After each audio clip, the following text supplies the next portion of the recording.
A ideia de criar uma escola de samba foi do Carlos Pedro, com a intenção de unir amigos de Belo Horizonte e os familiares de Passatempo. A União das Raças surgiu no final da década de 80. Eu conversei com Carlos Pedro, que me contou um pouco da história da União das Raças, que trouxe para o Carnaval de Passatempo características das grandes escolas do Rio de Janeiro. Esse programa especial, ele tem um apoio da Associação Cultural Passatempense e da Casa de Cultura. Vamos conferir o bate-papo com Carlos Pedro. Eu converso com o presidente da Escola de Samba União das Raças, o Carlos Pedro. Carlos, obrigado pela presença. Como que surgiu a ideia da União das Raças? A ideia que eu tive é o seguinte, na década de 80 eu passava normalmente os carnavais no Rio de Janeiro. E vim passar o carnaval aqui em Passatempo, se não me engano, em 87. E vendo as escolas desfilarem aí, vi que tinha muitos parentes em cada escola que passava, no Tonessa, no Independente, lá do Zezinho do Caixão, que era a Unidos da Baixada, né? Unidos da Baixada.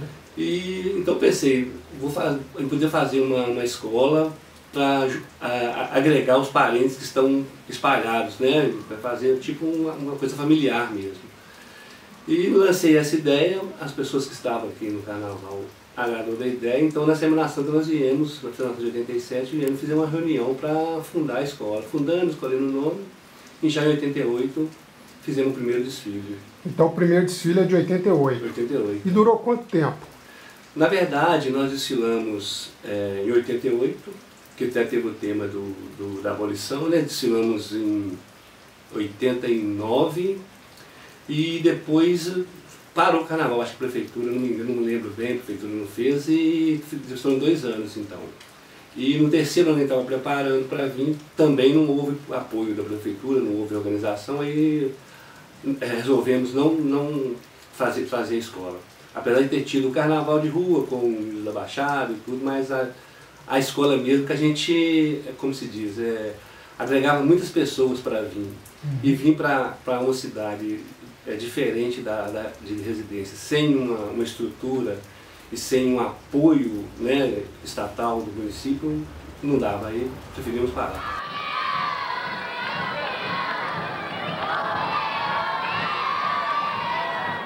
Essa escola tem à sua frente o Carlos Pedro e o seu puxador de samba, que é o Mauro Bahia. Simbora, União da Raça! A escola é a União das Raças e intercidade, né?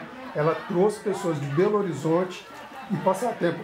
Ô Pedro, esse tipo de mistura trouxe algum receio, alguma preocupação das escolas da cidade, porque vocês vieram bem preparados, né? Sim, viemos bem preparados e viemos mesmo com a intenção de, além de agregar os amigos, a família, de revolucionar. Porque o carnaval, inclusive aqui, eles chamavam o carnaval de rua, até nem chamavam de escola, chamavam de blocos, né? E nós viemos realmente trazer uma escola de samba, trazendo com estrutura de escola de samba, com alas organizadas, com carros alegóricos, com figurinista fazendo fantasias, com samba enredo cantado, com bateria ensaiada, assim, viemos para revolucionar. E a questão até que a resistência que houve, uma certa resistência, não sentimos no resultado, porque popularmente, sem querer vangloriar, nós fizemos um carnaval bonito.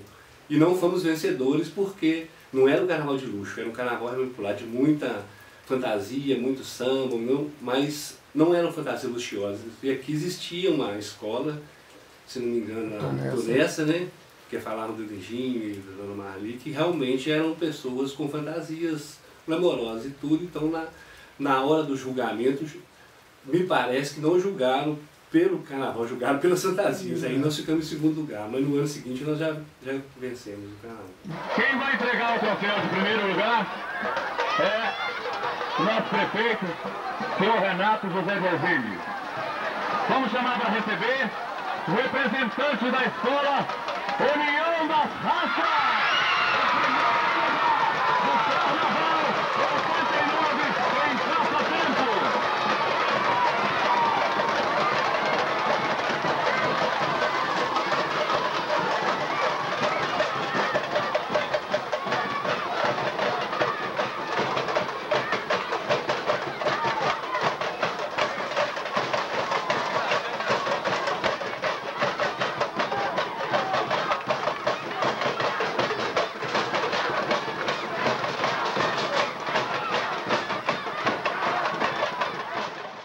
E como que você fazia para organizar esse pessoal todo, né? Essa mistura de gente em passatempo com Belo Horizonte, questão de ensaios?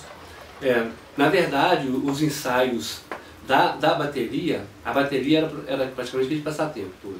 Então eu contratei uma pessoa que veio para passatempo, vinha para passatempo antes do carnaval, para ensaiar o pessoal daqui. Ensaiar as batidas, ensaiar a música, ensaiar o samba-enredo e tudo. As fantasias a gente fazia lá na minha casa, a gente agregava pessoas de lá, reunia pessoas de lá, e na minha residência, a partir do mês de novembro, do mês de dezembro, era dia e noite fazendo figuras, fantasias, bordando, colando, até no carnaval. Inclusive o carnaval nosso não era só nos dias de carnaval, era antes do carnaval também, e depois que o pessoal se uniu mesmo, fazendo a partir do primeiro ano, do primeiro para o segundo, a gente fazia festas para arrecadar, porque o primeiro ano eu tive que assumir tudo praticamente, os custos, porque a gente não tinha ainda estrutura, não estava montado, então eu arcava com como se diz, com o ônus financeiro da escola.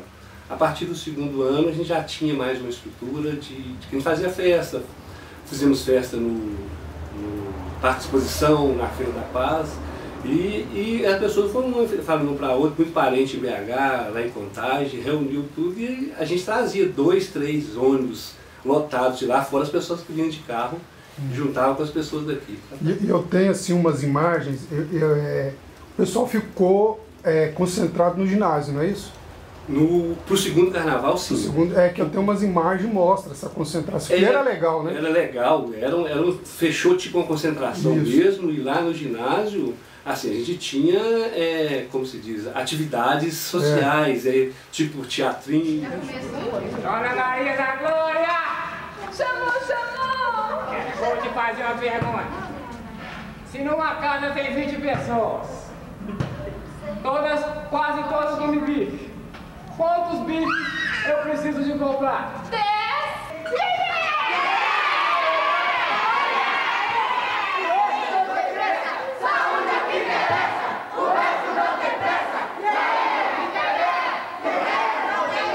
Só que no primeiro ano também teve, mas o primeiro ano já não tem muito registro, porque o primeiro ano nós ficamos aqui no grupo de cima.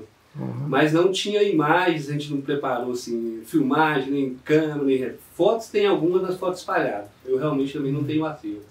Mas no segundo ano já tem mais algumas filmagens que dá para ver, e no segundo ano nós realmente ficamos no ginásio. Né? Aí lá foi realmente onde teve a estrutura maior. Era crianças, jovens, ali, né? Crianças, os pais das crianças. A gente tinha ala infantil também, então, igual, como eu disse, nós fizemos uma estrutura de escola mesmo, organizada na escola, então nós tínhamos ala infantil, tínhamos mestre-sala e porta-bandeira, tínhamos ala de baiana, tínhamos comissão de frente. Então tinha as pessoas mais idosas, minha mãe, muitas idosas, na área de baiana, uns mais idosos, né, na comissão de frente, os senhores, e as crianças e os adultos nas alas, espalhados pelas alas. Então é realmente muito bem organizado. Pedro, e você falando tudo isso, é interessante, por exemplo, né, a Tonessa, ela revolucionou também com o primeiro topless, né, do Carnaval Passatempense. E a União das Raças, ela tem algum fato assim, marcante que foi histórico para o Carnaval de Passatempo, além dessa estrutura sofisticada e bem organizada, né? Tem. Nós fizemos uma alegoria também para revolucionar o Carnaval de rua. A alegoria seria o quê? Nós fizemos uma estrutura de 2 mãos unidas e sendo uma mão negra e uma mão branca entrelaçadas para mostrar realmente a união. É até um fato pitoresco que essa estrutura veio Nós trouxemos vários ônibus de Belo Horizonte para cá, se não me engano 3 ou 4 ônibus, cheios de participantes. E o caminhão com essa estrutura saiu na frente. Só que ele foi, como se diz, na barreira de fiscalização de Igarapé, ele foi retido lá e ficou. Nós passamos todos os participantes vendo lá o caminhão parado com a nossa estrutura lá sem poder acabar de chegar. Foi uma tristeza, mas depois ela veio, mas não participou do carnaval, mas pelo menos esse símbolo nós tínhamos lá pra gente, tem fotos às vezes dessa, quer dizer, uma estrutura, um símbolo mesmo que fazia parte da nossa escola, entendeu? Nós nos propomos a unir realmente, até o nome da taça foi para isso, foi para a gente tentar quebrar isso, entendeu? E a gente sabe até que, principalmente em determinados lugares, esse preconceito existe muito. Hoje, nem tanto, hoje mais velado, mas nessa época era um tabu e nós trouxemos isso para realmente tentar começar como se diz, uma luta contra isso.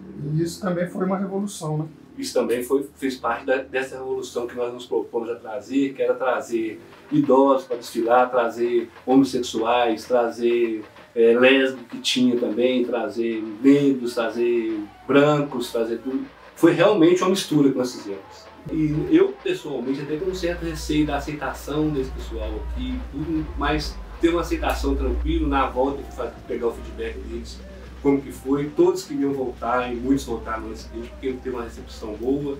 E assim, tem alguns fatos do dia a dia que às vezes a gente não vem à mente agora, mas que a gente pode, com oportunidade, agregar isso e colocar. Né? E esse dado eu acho também importante, interessante, porque essa questão dessa diversidade, né, dessa mistura assim, entre o nudismo e o comportado, o carnaval ele era realizado de frente à igreja. Então algumas pessoas, a minha avó, por exemplo, achava assim, fora do normal você ver, por exemplo, um topless, uma pessoa de biquíni de frente da igreja de Nossa Senhora da Glória, padroeira da cidade, né?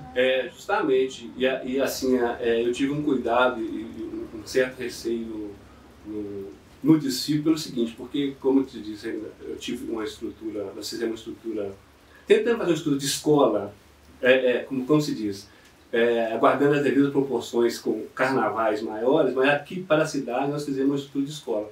Então, nós fizemos um carro alegórico, onde nós pusemos destaques em cima do carro alegórico, que era o quê? Mulheres bonitas com pouca roupa, com biquíni, com tudo. E realmente havia alguns comentários que estavam perdendo que era indecente, que não devia ter, mas era tudo espírito de carnaval, depois foi aceito numa boa, tá? Existem alguns fatos de algumas dificuldades que algumas mulheres que estavam com pouca roupa passou, mas coisas isoladas que não trouxe problema para a gente. Carlos, e uma coisa que você falou aí, uma questão mais para trás, é a questão dos recursos, né, do apoio, né? Infelizmente aqui em Passatempo a gente tem o apoio só da prefeitura e os empresários apoiam um pouco essa questão do carnaval, que isso também traz o turismo ganha com isso, a cidade ganha, não é não? Isso é. Nós tivemos essa dificuldade, como eu te disse, no primeiro ano, eu não estava preocupado com isso, porque eu me propus a assumir os custos nesse primeiro ano. Então fizemos um carnaval que era mais um ano experimental, para ver se ia dar e tudo, então não tinha como a gente arrecadar recursos da cidade. Então eu, meus primos, as primas que se envolveu, então a gente fazia rifas, fazia festividades, fazia pouco para arrecadar. E houve uma pequena participação da prefeitura, mas era assim, que não deu nem para a gente comprar os instrumentos, porque a gente não tinha nada, nós tínhamos que comprar instrumentos, vários instrumentos, que eram muitas pessoas, pagar ônibus para vir, então nós fizemos rateio, realmente. Já para o segundo ano, a gente tentou, já que o primeiro ano teve uma aceitação e viemos muitas pessoas de BH, e no segundo ano vieram mais pessoas ainda, nós tentamos junto aos comerciantes que houvesse um apoio, porque era um movimento para a cidade, que era uma arrecadação da cidade, mas infelizmente a mentalidade do pessoal era muito imediatista, só queriam, o retorno é imediato, eu te dou dinheiro, mas é o que o pessoal vai consumir aqui. Não pensava num consumo indireto na cidade, que é a movimentação da cidade, que as pessoas de fora que vinham, que era uma diversidade de cultura, que era uma mistura, então não tinham essa visão. E como no segundo ano a gente estava com estrutura, fizemos feiras em BH, igual tinha dito antes na Feira da Paz, fizemos barracas vendendo, nós conseguimos manter. Nos próximos anos, que apesar de ter tido carnaval de rua e nós não trouxemos, por quê?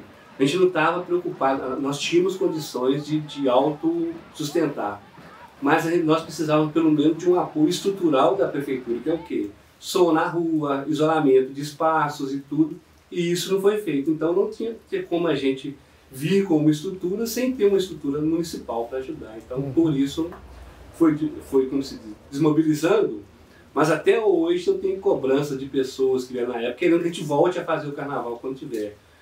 Em alguns anos para trás, quando teve os desfiles, que o Zezinho, né, desse ano, o pessoal queria organizar para vir, mas sem estrutura da prefeitura, eu não me propus a vir, eu não me animei, então não aconteceu. Mas o pessoal ainda tem uma expectativa de um dia a gente voltar para fazer.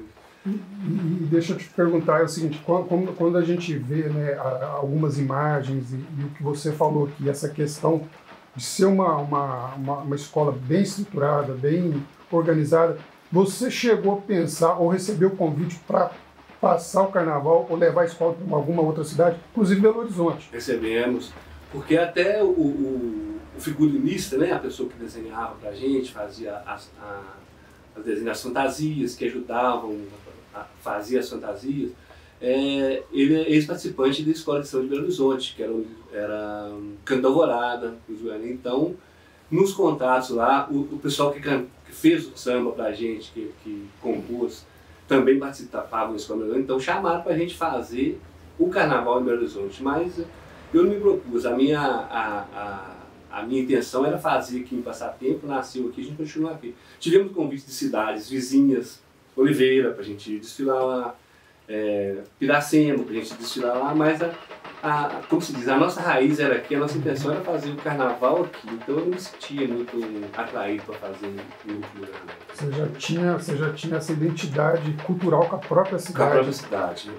A minha atenção, o objetivo inicial era o quê? Era reunir os parentes e amigos daqui, a escola nascer aqui, e a gente, como se diz, fazer o carnaval de Passatempo crescer. Nossa intenção era fazer o nome do carnaval de Passatempo. Então, a partir do momento que ele passasse a sair para outro lugar, perdia um pouco da identidade, né, do lugar. Então a nossa escola, como se diz, nasceu, ela não morreu, ela existe. Tanto que depois, quando parou o carnaval, nós fizemos um time de futebol com o União das Artes, disputando um torneio aqui em Passatempo, foi campeão. Mas quer dizer, o nome existe até hoje, a escola existe, o estatuto foi montado. Então, ela não, como se diz, a escola não morreu, ela está hibernando, ela só está dando tempo. Ela está em stand-by, está dando tempo.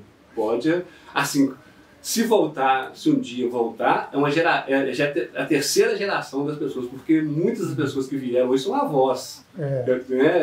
Tem crianças que vieram que hoje são pais, então assim, mas existem as pessoas que guardam essa recordação daqui, os que vieram como criança, que brincaram aqui nas brincadeiras lá no ginásio. Então assim, existe como se diz, uma lembrança afetiva muito da escola. De todas as pessoas que vieram, a gente encontra e fala, o carnaval não vai voltar, até muitas pessoas de Passatempo mesmo, cobra que volte. Uma questão que a gente pode abordar aqui é a questão dos sambas enredos, né? Porque Passatempo, como você mesmo falou, eram uns bloquinhos, então não tinha essa coisa dos samba enredos. A Tonessa depois veio com o samba enredo. Vocês tinham um tema para cada ano, por exemplo, falavam de situações do cotidiano brasileiro ou só de Passatempo? Na verdade, o que acontece? Nessa reunião que nós fizemos na Semana Santa para falar sobre o carnaval, que foi lá no início, que nós escolhemos o nome, fizemos uma votação para o nome, foram surgindo ideias, aí surgiu Fruto da Terra, não sei o quê, e ficou União das Artes. Nós também falamos sobre o enredo, sobre o tema que seria da escola. Como no ano seguinte, 1988, seria o centenário da abolição, nós fizemos o tema centenário da abolição. Inclusive, nós fizemos um samba enredo que fala sobre isso, sobre o centenário da abolição. E na sinopse, eu pedi o compositor para fazer o seguinte. Na sinopse eu falei, nós vamos falar um tema seguinte.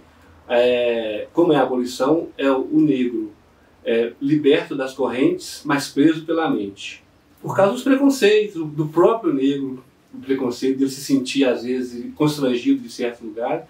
Então nós fizemos esse tema, onde o nosso samba fala da miscigenação, da culinária, do trabalho negro e tudo, e foi um samba enredo assim, que o pessoal cantou na cidade, entendeu? Nós íamos com o pessoal ensaiado, tocando, e tinha muitas pessoas que estavam lá nos assistindo, que eram da família, que sabiam cantar o samba, que até hoje, nos pagodes que a gente faz, o samba é cantado pelas pessoas. Você lembra um pedacinho dele? Lembro alguns pedacinhos, que, assim, não sou cantor, mas homenageando o povo negro que trabalha construindo essa nação, a união das raças,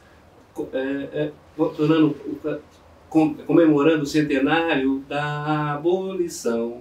Graças a Zumbi e Dona Isabel, o negro se viu livre das correntes, não pode continuar acorrentado pela mente, tá? Porque na arte e no esporte, negro é sensacional. Culinária da pesada, torresmo curto, canjiquinha e feijoada, miscigenação, café com leite, o Brasil do e gostou, e é pra valer, axé, meu povo, muita fé, prazer, alguma coisa assim. Eu tenho escrito, mas eu não, agora me falhou. Não, mas já... E no terceiro ano que nós não viemos, nós já tínhamos um samba enredo pronto que falava sobre a Xuxa, sobre as crianças, sobre que era o tema Rua de Cristal. Então, assim, eram uns sambas bem compostos, que hoje eu tenho a letra do primeiro e os outros eu não tenho escrito. Mas, assim, que na verdade o cantado mesmo foi o do primeiro, que era um tema que sensibilizou, porque, e era até um tabu, né, a gente falar, apesar de pouco tempo atrás, era falar disso não era fácil, né? Mas como nós nos propomos a vir unir realmente, até o nome da taça foi para isso, foi para a gente tentar quebrar isso, entendeu? E a gente sabe até que, principalmente em determinados lugares, esse preconceito existe muito. Hoje, nem tanto, hoje mais velado, mas nessa época era um tabu e nós trouxemos isso para realmente tentar começar como se diz, uma luta contra isso. E no segundo ano, nós já viemos com um samba exaltando o trabalhador brasileiro. Era brasileiro profissão esperança. Passa tempo e vai sentir figura brasileira.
E hoje em dia, você frequenta o carnaval da cidade, você, nas vindas ao carnaval de Passatempo, você percebe uma grande mudança daquele tempo de hoje? Ah, muita mudança, muita mudança. Hoje até não está tendo carnaval, mas mesmo depois que nós paramos, eu continuei. Aí, a partir quando eu fiz o carnaval aqui, eu nunca mais fui passar o carnaval no Rio. Passando sempre em Passatempo. E vendo que, às vezes, tem a época que não tinha desfile, tinha só o som, né, que eles falavam lá no palco, mas o Zezinho do Caixão sempre descendo com a bateria, mas descendo, como se diz, na raça, sem uma estrutura, sem um apoio, e sempre chamando para participar, mas como eu disse no isso. Nós fizemos um nome, né? Nós fizemos como se diz, uma forma de carnaval. Então, e as pessoas, o tempo foi passando. Se nós viéssemos e participássemos de um carnaval sem estrutura, sem organização, aquilo tudo que nós criamos seria perdido na memória, porque seria a última que ficaria, né? Então, nós só voltaremos podendo fazer isso se houver realmente uma participação das autoridades municipais que façam uma organização que possam fazer com que o carnaval realmente aconteça, e não apenas um amontoado de pessoas para descer cantando para isso. Isso não é a minha proposta. Não é saudável, às vezes. Ô, Carlos, para a gente encerrar, né, eu queria te agradecer a sua generosidade em vir aqui fazer o depoimento para a gente, né? Esse é um projeto, como eu já te disse, da Casa da Cultura. A gente quer tentar fazer esse resgate da memória do passado da cidade, pensando nas futuras gerações. Então eu gostaria que você deixasse aí uma mensagem para as futuras gerações, né? Quando lá 50 anos for te ouvir. A mensagem que eu posso deixar é o seguinte, é que perseverar, né? Por exemplo, quando nós começamos a fazer o carnaval aqui, a gente não tinha como se diz, a noção de quão grande seria. Era um sonho que nós tínhamos e realizamos, apesar de não ter dado continuidade. Então, assim, que as pessoas que tiverem intenção de retornar ao carnaval de passatempo, que lutem, que façam, que se organizem, que conseguem, né? Assim, apesar de hoje as coisas estarem muito mais difíceis do que naquela época, né, das coisas até mesmo financeiramente, mas é possível a gente voltar e fazer, e qualquer coisa que precisar, né, eu estarei aqui à disposição para a gente poder reunir, conversar e fazer qualquer coisa que for em proveito de passatempo, melhorar a cidade, entendeu? Ok, cara. Nossa, obrigado. Deixa eu só dar o pause. Foi um bate-papo bacana.